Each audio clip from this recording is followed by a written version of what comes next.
How you doing, Carr?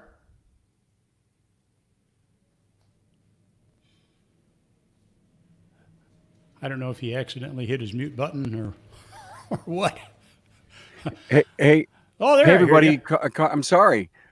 Technical difficulties, glitching, but that's what happens in episode 5, Tom. Episode 1 was perfect, and we said, oh my God, this is going to be great. So Oh, now all of a yeah. sudden, episode 5, as we continue to try to add some new technology and do some different things. Okay. Welcome to show number 5, Aftermarket Weekly. As we promise you, one of the fastest and most enjoyable 25 minutes you're going to spend with everything automotive aftermarket. This guy's name is Tom Ham, over here to my right from Automotive Management Network. Hi, Tom. How you doing, Carr? I am great, and I'm Carm Capriato from Remarkable Results Radio, the Automotive Aftermarket podcast coach. And just want you to understand, it's the Carm and Tom, or the Tom and Carm show. It's kind of like Lewis and Clark, two really good, famous partners, from the old Louisiana expedition, Lewis and Clark expedition back in 1803, as they tried to figure out what the hell the United States just bought, and they went out there to, I think, Oregon or Washington. But anyway, here we are. I thought you were going to say Martin and Lewis. Well, I have that for next week, but now that you blew it, okay. Good to have you here. And don't forget, Carm at aftermarketweekly.com if you want to, get through to us and be on a shop tour. You actually do the shop tour someday.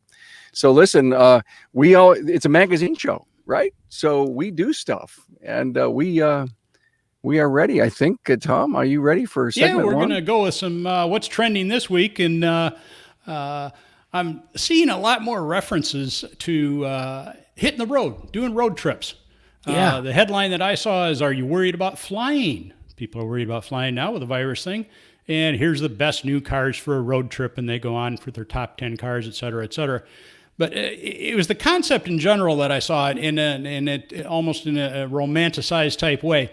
The country people got to know America, 1920s through 1960s, 70s maybe, by driving America. People loaded up the station wagon, the kids, and they drove around for a week or two and drove to all kinds of different things.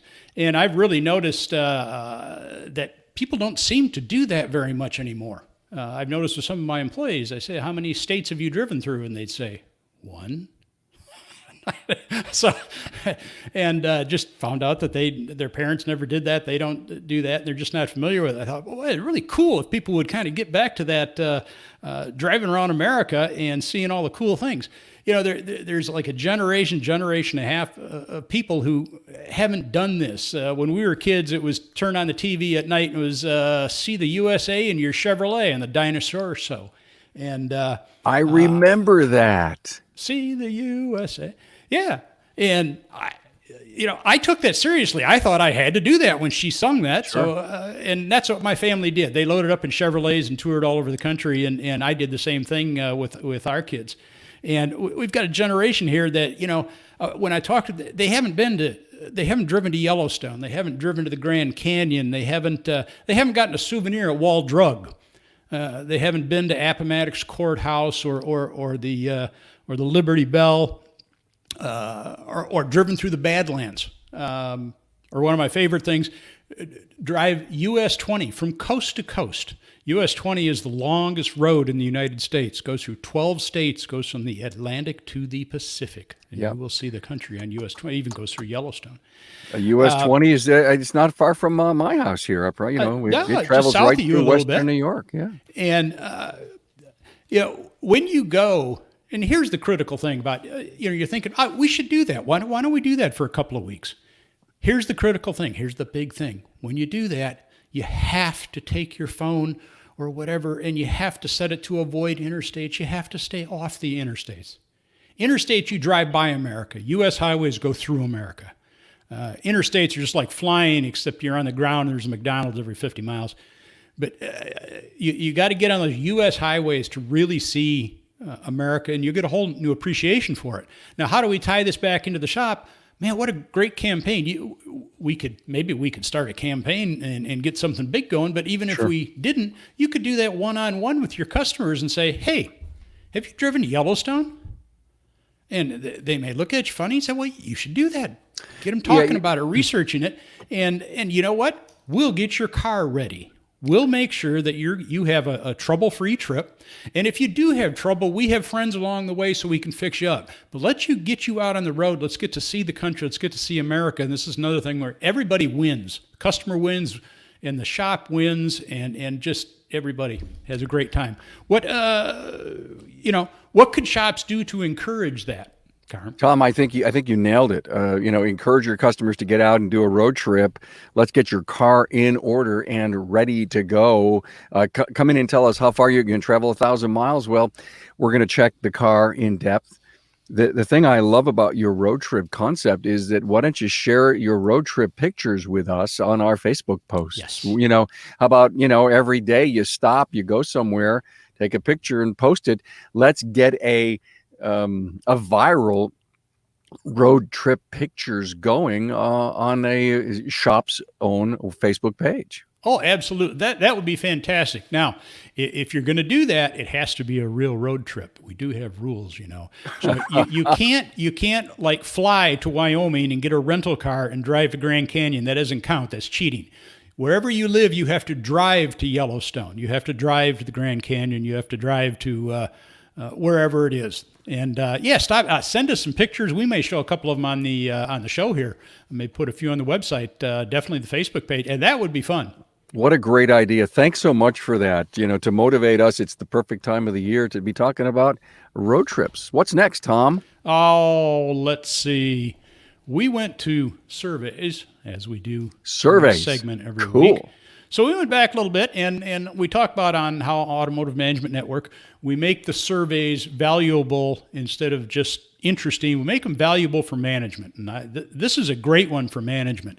And the question is, which of the following issues may cause you to reject a job applicant? And we had about 20 or 25 issues there. And if you're kind of new to hiring, you're a younger shop owner, get your pen out, take some notes. If you're an older shop owner, and like me, you forget stuff, and you got to remind yourself. So take notes.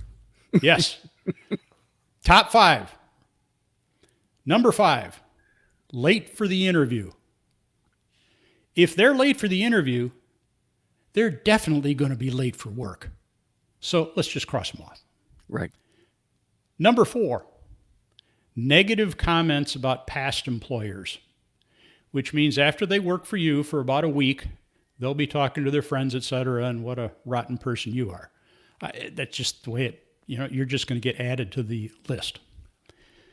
The know-it-all. All your other employees will really appreciate that. Somebody comes in there, knows the answers to everything, doesn't want to learn anything, doesn't want to learn your systems, doesn't want to do any training because they know it all. Cross them off. Number 2, frequent job changes, or the job hoppers.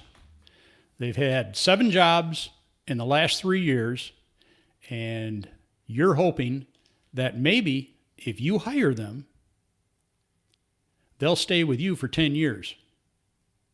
Now that's possible, and you may win the lotto next week too. Yeah, you're thinking that he's finally coming here and this is his lifetime job. I get it. Yeah. No, it's not. it just isn't. And my favorite, which is number 1, obviously this is a job with what? With vehicles, with cars. And you have either a severely restricted driver's license or you don't have one at all. Right. Now, if you've never hired an employee that doesn't have a driver's license in an auto repair shop, I'm going to save you the trouble. I've already had that experience. All the other employees have to test drive for them, have to do everything else for them, and I don't know what I was thinking that day, but I'm never going to do it again. And there's 5 for you. If they come in, I suggest you just cross these folks off, and I know it's getting hard to find help sometimes, but you don't need more problems. So when you were hiring, Carm, what was the number 1, number 2 reasons why you rejected people? Good question, Tom. I know you challenged me to go back and think about this. Hiring was, God, it was one of the greatest things I ever did. And it was one of the biggest challenges. And I remember ghosting was one of the worst things. You hired somebody and then they didn't show up and then you beat yourself up because of it.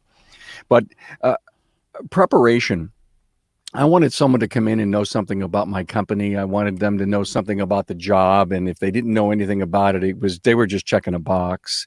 And the other thing, I don't know if it was one or two, but you'd ask the question, say, hey, what have you done lately to read a book or do any kind of self-improvement? What have you done lately? And says, nothing. Well, if you're looking for an individual to join a team and contribute to that team, you weren't going to find that person if they couldn't answer those questions. Good point. That is the roughest. That's one of the roughest thing, certainly for me, is hiring. One of the toughest things about running a business. Hey, I want to remind everybody who's with us. I see we've got some Facebook chatter. It's great. We can see it here inside the AW.com studio. And we're happy to have you here. Share this with people. We're here live every single Tuesday at 12 noon. We broadcast to an awful lot of different places. So hopefully you're watching us at one of those places live. And if not, aftermarketweekly.com. All the episodes are there. You can watch them at your leisure. What's next, man? Well, what's next is, of course, we're slowly changing over from ICE vehicles or internal combustion engine to various new technologies. And it's a process that started some time ago, and it's going to keep going. And it looks like it's going to take a long time to transfer things over as we go. But there's debates on which ones. And two of the leaders are electric and hydrogen. And that's kind of a argument back and forth. Proponents of one or the other think one is better. And Reddit found some interesting information on it this week when I was looking through things, and it was just based on looking at it from a scientific standpoint, pure efficiency, pure science. They said the way it works is electricity is roughly twice as efficient as hydrogen, and that's the main reason why electricity is going to win. Electricity from start to finish, we can be efficient about 80%, only lose about 20%. Whereas with hydrogen, we're going to be down to 40% or even less. We lose over 60% of the energy from the beginning to the end. And, twice as much bang for your buck with electric. Now, one of the main problems with electric currently is the time it takes to recharge. And something we should be seeing with that as we go forward is think of when you have your grill at home. You're cooking the burgers, you run out of propane, you run down to the corner, get another tank. Used to be we have to fill them. Yeah. Well, used to be we have to charge the batteries. We should go to a stage where we can just go down to the local electric filling station. It'll take them about 3 minutes to swap the batteries out. You have a charge battery, it'll just be kind of a lease rental deal. And that's how that's going to overcome the problem of taking so long to fuel them up. Yeah, I think they say it's 400-mile range. If they can hit that with electric, and I know they're getting close. Wow, that's going to be a game changer. Well, that's a fantastic range with electric. The one area they say hydrogen will tend to be preferred, maybe in the heavy duty, because swapping giant batteries in heavy duty vehicles isn't very practical. So hydrogen may be the most practical way to go there. But just kind of interesting as we continue to go on. There's just endless stuff about the new technologies. Good stuff to think about, Tom. Thanks for bringing, again, I think what Aftermarket Weekly is all about is not only things that are current, but to get us strategically thinking down the road. I did a great episode with Derek Kaufman on Remarkable Results Radio's episode 529, battery electric vehicles, BEVs. And, that's the proper term for an all-electric vehicle. Interesting, the 2019 USA share of BEVs is 2.1%. The leading country is Norway with 49% of BEVs. And the prediction for the US, 4% in 10 years. So it's not going to grow like we say, because you remember all of those internal combustion engines are dead thing. Okay, whenever we get to 4%, we're all going to be probably still not losing a lot of sleep, but yet we're going to be adapting, which is what the aftermarket does. It's going to be a very long time before we convert over all these different vehicles. Good stuff. Thanks. What's next? What's next is money. Let's talk money. And notice something this week that Wells Fargo, who's normally has been very aggressive with car loans is one of the areas that they push quite a bit. And last week they went as far as all their used car dealers who normally borrow from them. No more car loan money for the time being. They cut it off. They stopped. They're seeing something that makes them think there's going to be a lot of used car loan defaults. And they're shutting them off for the time being. And at first I thought, well, that's kind of an outlier, just kind of a oddball thing. But another thing, as I went further in the article, it said both Wells Fargo and Chase, not too long ago, also cut off all HELs, which is more than just hell. It's a home equity loan, and they shut those down. They're not going to do those because, again, they're afraid they're going to see a bunch of defaults, and they're going to shut them off for the time being. Interesting in the money area. My bank calls them HELOCs, HELOCs. Yes. Home equity line of credit. Ah. Have you ever used one in the past? Me? No. No, my wife would not allow that. She wouldn't allow that. You know, she's a Dave Ramsey disciple. Yes, she is. She is a Ramsey disciple, Yeah. absolutely. You know, I find that so interesting. And I think there's an awful lot of community banks that are going to be loaning money and helping people. I mean, you've got a 25-year-old home. It needs a new roof. And, you know, we're in some economic times. There's value in the home.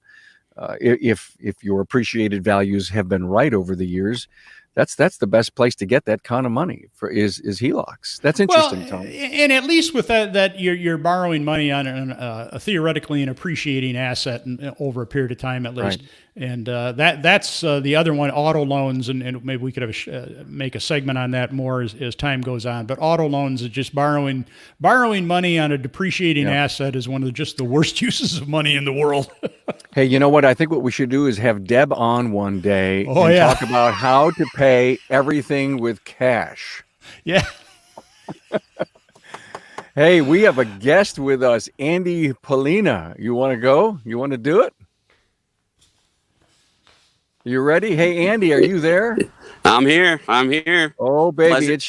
It's shop tour time. It is. It's a pleasure to be on with you guys today. I love the show. I really love it. Thank you so much. Thanks to both of you. man. It's such an honor to be on with both you guys. Hey, Andy's coming to us from obviously sunny Grand Rapids, Michigan. And my home when I was a child is about 2 miles away from this shop that he's going to show us. When I was a kid, we used to drive by this shop hundreds of times, so I know it very well. And Andy's going to tell us a little bit about what's going on. How about a tour? Yeah, will do. Thanks a lot.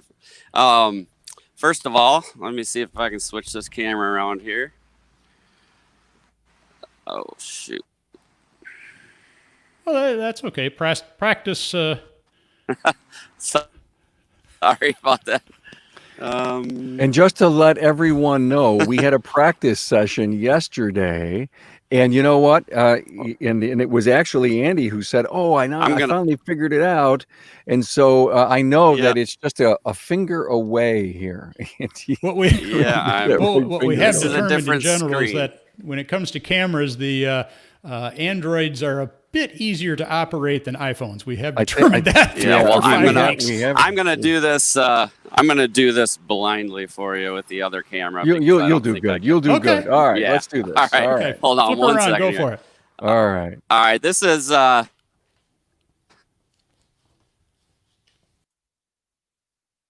a brief look at. We got a brief look at nothing. I can tell you, I can tell you a little bit about it because I know some of the stuff. If you got a quick look at it, obviously that's an old service station. For you. There you are. There we is. Go. Can you hear me?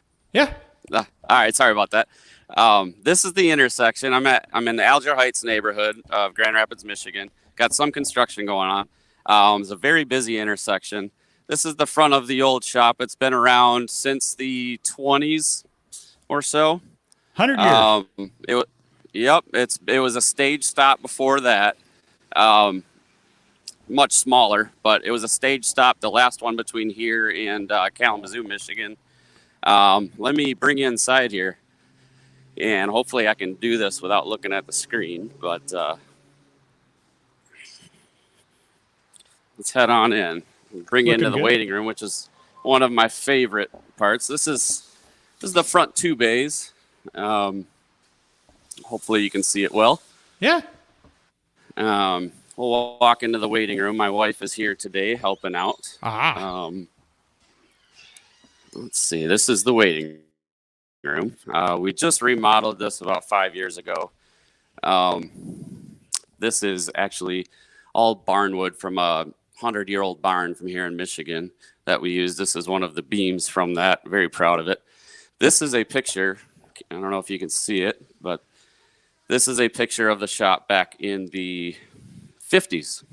So Marathon Oil. That's what it looked. Marathon Oil. Wow. It has been other things too. It's been a mobile. It's been many, many things. Let's see. Let's say hi to my wife. She's back here making magic happen today. But there's my wife, Nikki. This is the boss. humble. Yep. This is the humble hole in the wall. This is, it's not nice, but the shop owner always gets the nicest things last. Sure. So. But all right, she's helping out right now. Let me show you around the bays here. All right. These are the front 2 bays. This is my technician, John. He's been with us a little over a year. He's one of the best employees I've ever had. ASE certified technician. Hey, John. Say hi, John. And then Mike's coming in. He's my L1, L3 master technician. Oh, cool. Very, very bright guy. This is our humble kitchen. This is how you make the most of a 2-bay shop right here. That's our kitchen and break room.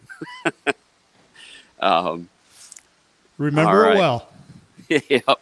So then we come on in through here. One other bay. This bay was added in 1986 after there was a small fire.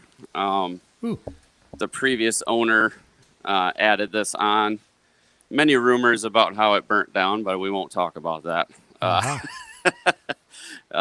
This is our alignment They did rack. some really cool stuff back here. What did they used to do back here? Yeah, I don't know if you're familiar. Berger Chevrolet here in Grand Rapids, they build the Berger Camaro, which is known nationwide for being very high performance Camaro. And rumor has it Jack used to build all of those engines back here. Jack, the original owner, was Jack Camp. He was a brilliant engine builder, performance engine builder.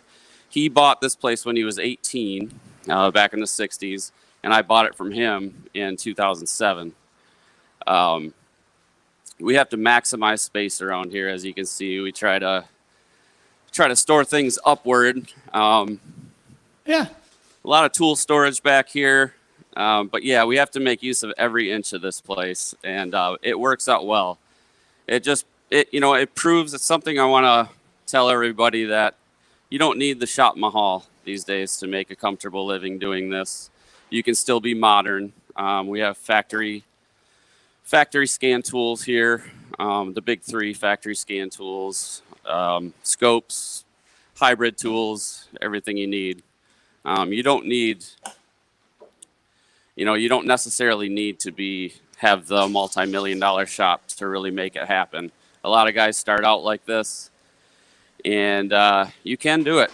I used to get down on myself that, no one's going to want to work here because I can't attract the big talent and everything.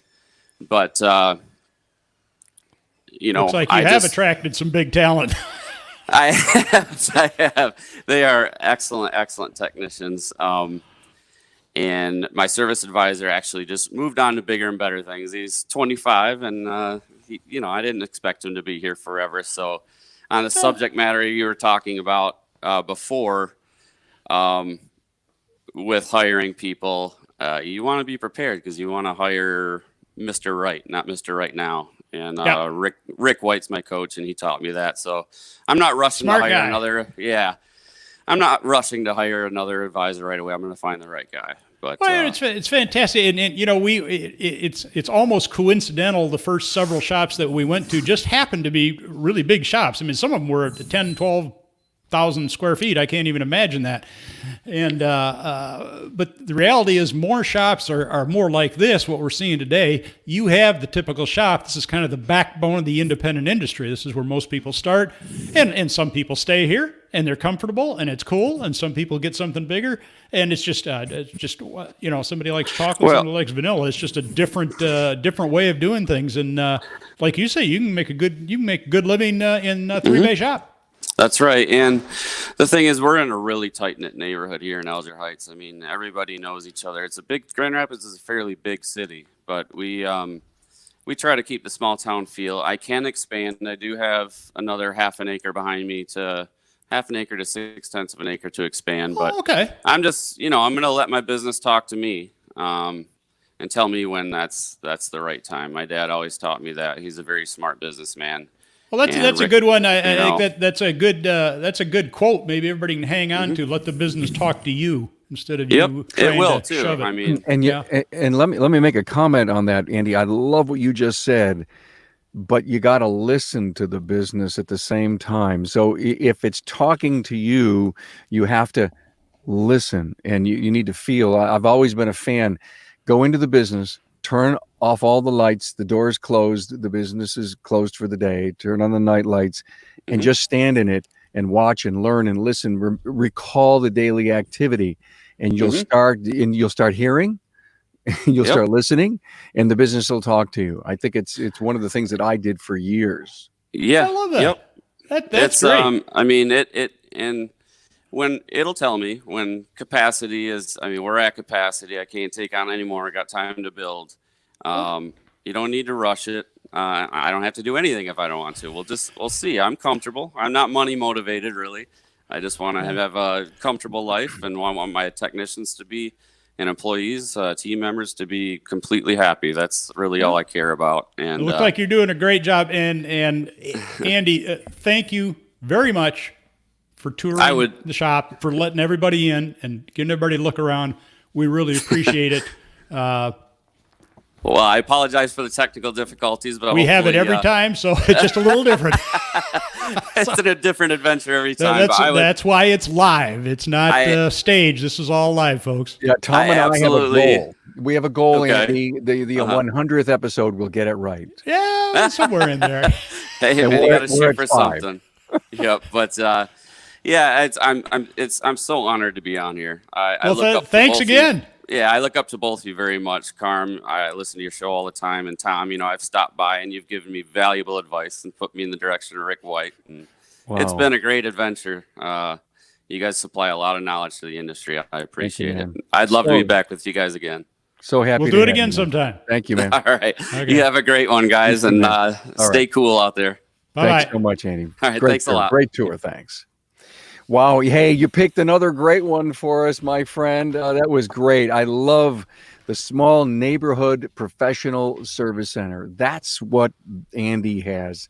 It's intimate. It's local. That's what You want to know where we're going next week? Where we go? Oh, I do know where we're going next week, and it has nothing to do with being small and nice. We're going to Vegas. We're going to Vegas. We're going to Frank's European. Yeah, I know. I don't know. One of us should call Frank and tell him about this. I don't think he knows yet, but we got plenty of time to tell him. We've actually done a live Town Hall Academy from his place a couple of years ago. Great place, good people. So good for us. Good for us. Hey, our final segment. What's it going to be? Final segment. I always try to find something interesting for you.